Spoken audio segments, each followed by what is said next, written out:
Welcome to Exit the Matrix, Stories of Success, with your host, Jane Slack-Smith, where we celebrate the incredible journeys of individuals who've transcended their limitations and achieved extraordinary success.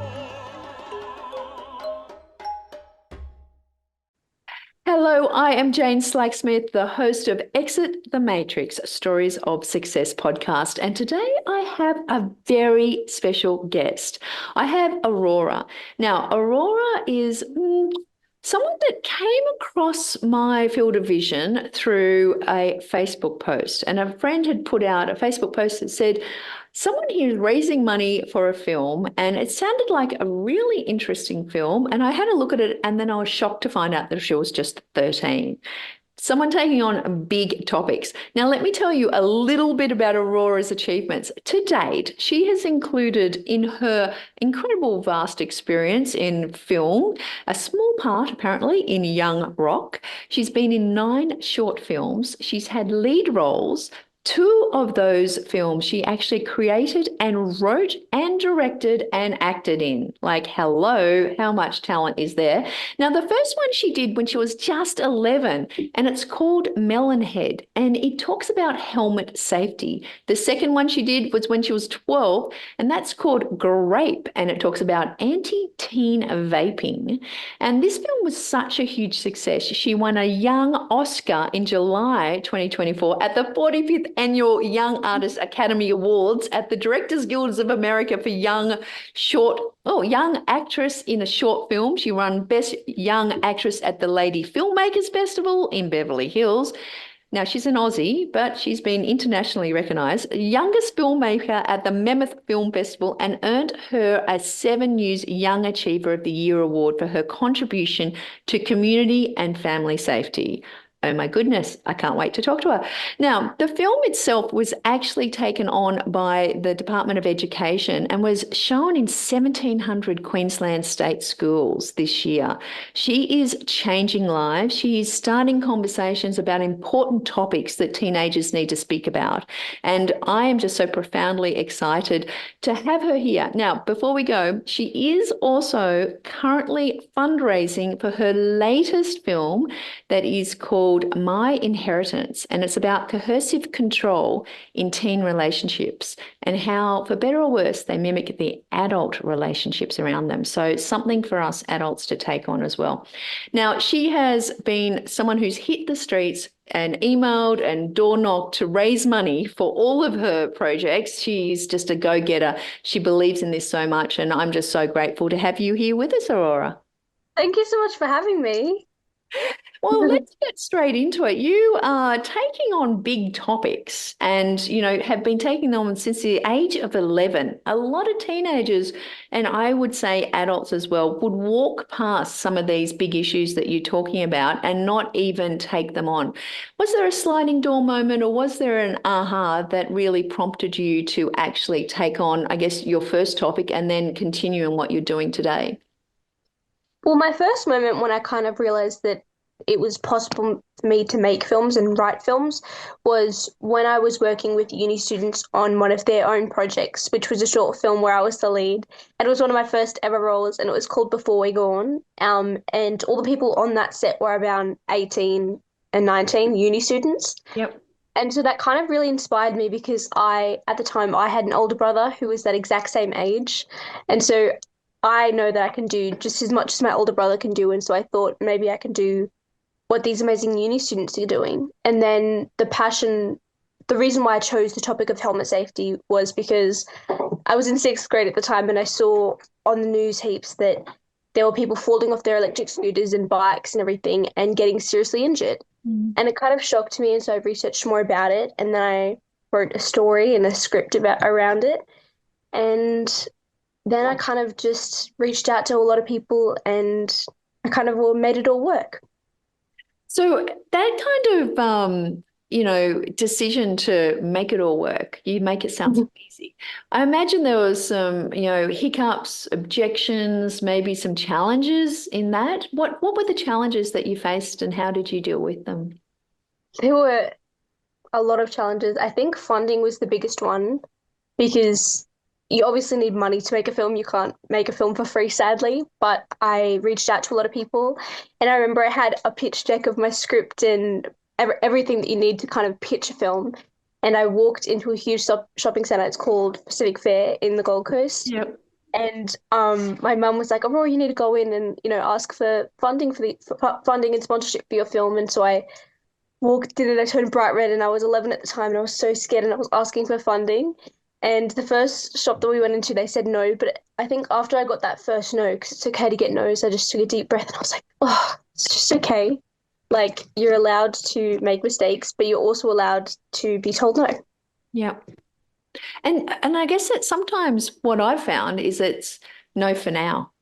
It's not no forever. And it's just a way to build up maybe a little bit of resilience and you get a little bit of an extra point into your, CV of resilience that you're building up. But obviously you got some yeses because you made the film. Yeah, I did. My first film called Melonhead, which is based on helmet safety, ended up getting sponsored by some really amazing brands like JB Hi-Fi and Segway scooters. And I don't know, I was kind of shocked every time that I got a yes, because I'd got so many no's that it's really refreshing to hear a yes. But also, I think when you get a no, it makes the yeses even better. Like, it makes them even more worth it because you know how hard you worked for them. And yeah, it was just amazing to get so many amazing sponsorships and funding for the film.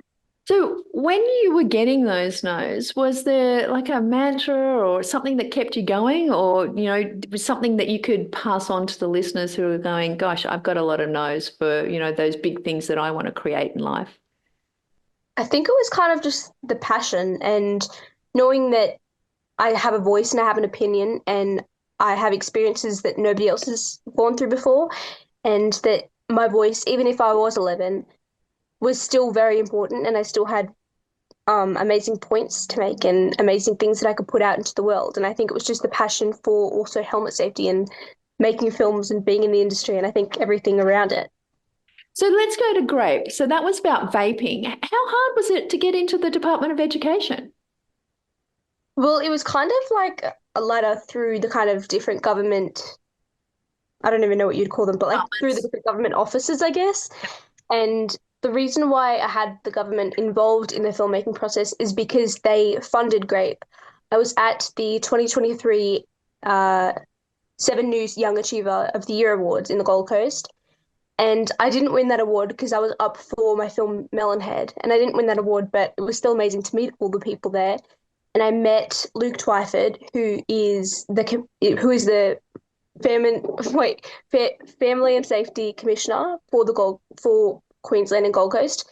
And so he was looking for someone to make a film about vaping for young people. And I said to him, well, I've just written a film about vaping. And then we kind of got in contact and it all went from there, which was amazing. And then after I made the film and edited it, I sent it to them. And then they sent it to the education department, and then the education department showed everyone. And now, a quick word from our sponsor, Your Success Club.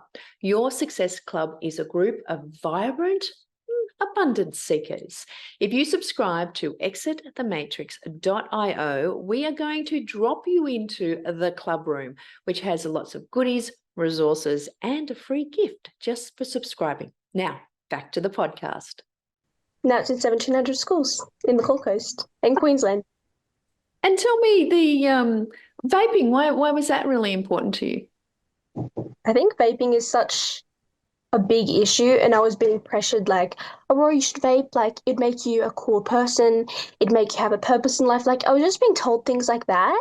And I think that's really sad that people think that way, but I remember I was kind of contemplating it, but then I just had these morals in my heart that were just like, this is hurting people so much mentally, but especially physically, because even if we aren't seeing the consequences now, which now we are seeing with young people the consequences, but in our futures we're going to have so many more impacts. And since young people and people my age clearly don't care about the impacts in our future, I wanted to show people the impacts that are happening right now in our social life and in our everyday life.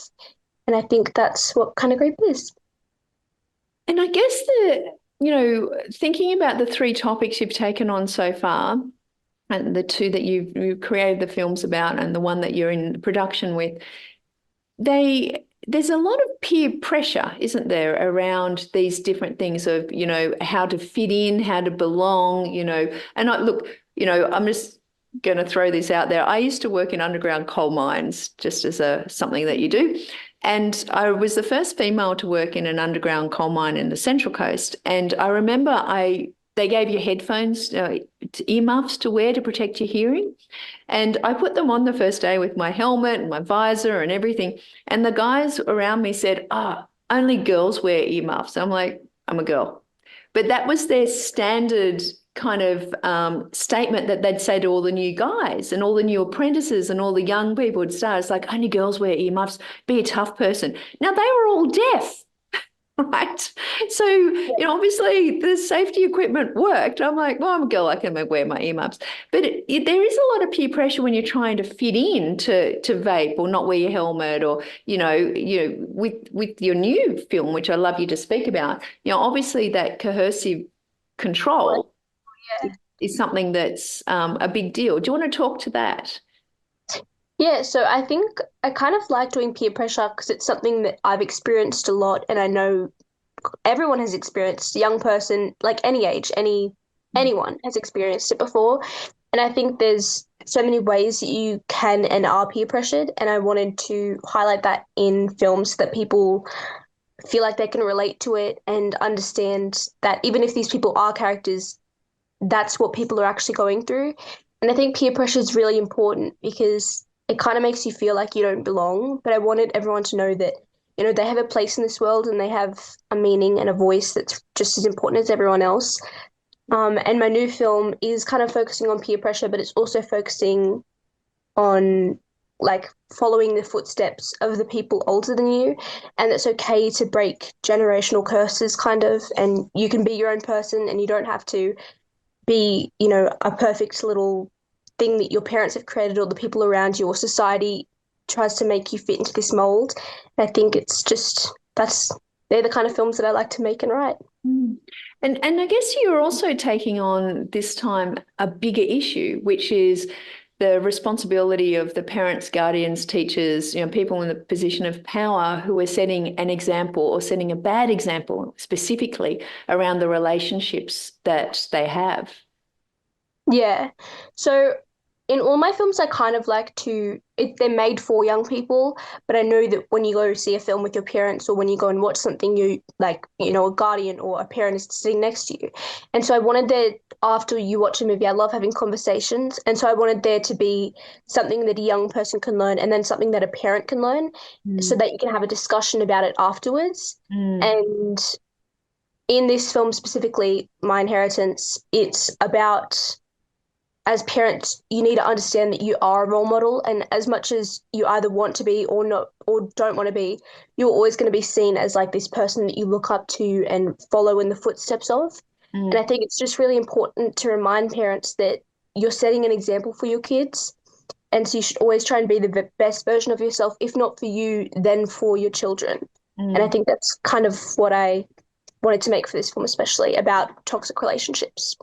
And I think the important thing there also is that, it's children are watching always, and they're watching the example that's being set. So it's not good enough to say, don't do what I do, do what I tell you to do, not what I do. And I find it's interesting from a neuroscience point of view that 76% of our neuroconnections are made by the time we're 7, and we've made them from our experience of seeing our role models act. 90% are done by the time we're 10. So, the importance of the people around you and how they turn up and how their relationships are with others are so vital. So, I'm grateful that you're taking that on for holding us as adults accountable, but you're also showing kids that they have a choice. Exactly. I think, as you said, like your brain is very developed when you're a kid, as you kind of find your way in the world. But also, children are so observant, and sometimes you think like, oh, they didn't see that or they didn't hear that, but it's like, even if they might not be able to remember it in a few years, there'll always be this part of their brain that sets their morals, especially when they're when they're so young. And so I think it is really important to think about, parents always say, do as I say and not as I do. But it's like in your brain, you want to be this person and you think of your parents as such amazing people because sometimes you can't see that everyone has flaws. And I think it was just really important to show that you also can be your own person, no matter if you grew up in a really bad household or a really amazing household, you still choose who you are. And every day when you wake up, you decide which kind of person you're going to be and which kind of personality and like relationship you have with everyone and what kind of person you be in society. And I think that's really important to think about. Yeah, I think I had a bit of a wake-up call when my mum asked my son when he was 3, what do you do on Friday nights? And he said, oh, we sit down, we have fish and chips, and mum and dad go pop. I was like, what's that? And I was like, oh, it's a champagne that we open every Friday night to celebrate the week. And I was like, what a bad example. Okay, we shouldn't be drinking in front of our kid. So, and that was just like, that was his interpretation of what we do. Mum and dad always go pop on Friday night. I was like, oh my God, okay. He's seeing that. We're not making it obvious, but it's obvious. So as adults, we don't really know what our kids are picking up. So it's amazing. Well, look, final question before we get to the fun question that I ask everyone. You've taken a stand at such a young age, and you're calling out these big issues, and and I'm so grateful that you are. How has this changed you when you orientate yourself, or have someone try to bully you or peer pressure or tell you to fit into the matrix, the box? How do you turn up now differently? I think making films about such important topics has kind of made me more observant to everyone's behaviors and what kind of a person would make you peer pressure. Like someone who's telling you to do all these things and telling you that, for example, vaping is so important and vaping makes you a cooler person. It's kind of made me realize that people who say that kind of stuff are probably having a really hard time. And it's made me a lot more observant as to everyone else's behaviors around me, if that makes sense. And I think, sorry, I forgot the rest of your question. So I'm just asking, so how do you turn up differently now in your like social circles? I think it's made me differently. I think it's made me different because I see a lot more important issues. And even though I've only made 3 films so far, there's obviously way more issues than 3 issues in the world. And it's made me a lot more, and it's made the issues around me a lot more apparent. And knowing that I have a voice and an opinion that people actually listen to now that I have a platform, it's made me realize how important my voice is and how I can conduct that to the people around me. Even if I'm not making a film telling people about this passion I have, I can tell people about it and I can express that through my words and through my actions. And I think that's really important. Beautiful. Are there any big topics that you want to take on in the future that you've already got penciled in? Not really. I think as I get older, I see different topics because obviously I wouldn't be seeing all the topics that an adult would at 13. But I think as I get older, I'll probably see more that I have a really big passion for. And so I'm excited to do that. I'm excited to see what you come up with too. Well, look, just for fun, I've always got a fun question. What's something that's really cool, bizarre, weird, or something that people wouldn't know about you? I don't know. I mean, I'm left-handed and I'm ambidextrous, which like I mainly use my left hand, which is really annoying because whenever you're writing, you get like heaps of smudges on your hand. But I really like drawing. I draw a lot and I'm quite a creative person too. I like to sew, kind of anything creative. I like taking photos and photography and singing. I'm not a good singer, but I love singing. I think it's kind of a fun outlet to Off explore. keys apparently puts you into your parasympathetic, which makes you more creative. So go ahead and keep singing. Yeah, definitely. But I Well, think I'm kind of a creative person in general. Yeah. Well, that's great. I mean, obviously, you're not just a creative person. You're someone who takes action with your creativity and puts something action behind the words and the things that you're thinking, which is just completely inspiring. And to do that and have such a sense of presence at the age of 11, 12, 13 to call out these issues, and then so the audacity and boldness to actually go and, knock on doors and get the funding is just, it's an incredible role model, not just for youth, but for people who are older like myself. So I'm really impressed, Aurora, and I really thank Aurora, Iler, for joining us today. And I really encourage you to reach out. Go to exitthematrix.io/S for short, /Aurora, which is AURORA,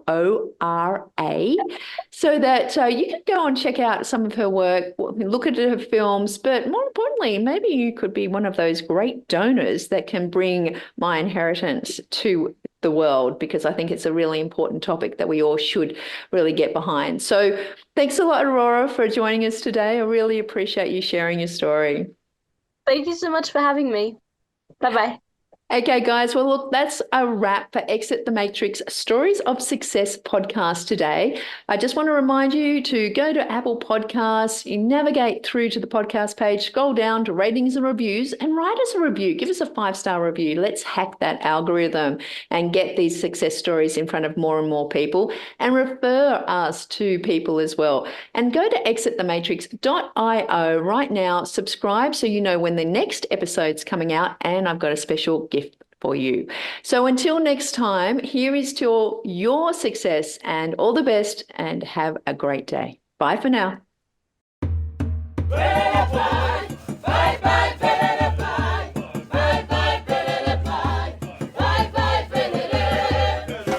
Thank you for listening to Exit the Matrix, Stories of Success. Make sure you subscribe to future episodes at www.exitthematrix.io. Until next time, here's to your success.